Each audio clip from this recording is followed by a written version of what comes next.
தேவனுடைய நாமத்துக்கு மகிமையாக ஒவ்வொரு கர்த்தர் கொடுக்கப்பட்ட தாளந்துகளை பயன்படுத்தி கொண்டிருந்தார்கள்.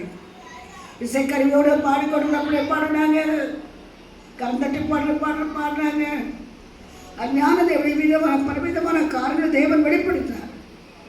அப்போதான் நான் சொல்லுவேன், இந்த வாசத்தை கொடுங்க அப்படின்னு சொல்லுவேன், தம்பி ஆண்டவராய தேவ சமுதாயம் நீங்கள் இசைக்கருவியோட பாடிக்கொண்டிருக்கிறது தேவனாம மகிமைக்காக அவருக்கு அந்த குடையத்தோடு நீங்கள் செய்யும்போது கர்த்தர் நிச்சயமாகவே அவருடைய ஞாபக புத்தகத்தை எழுதி கொள்வார். அல்லேலூயா.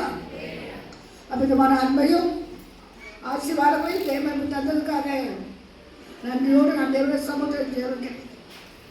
அப்போ சில 1 அதிகாரம் 5ஆம் வசனத்தில் சொல்லப்படுகிறது, ஆண்டவராய் இயேசு மருத்துவம் வைத்து 40 நாள் அளவும் தம்முடைய சிஷ்யனுக்கு தம்மோடு தம்மை வெளிப்படுத்தினார்.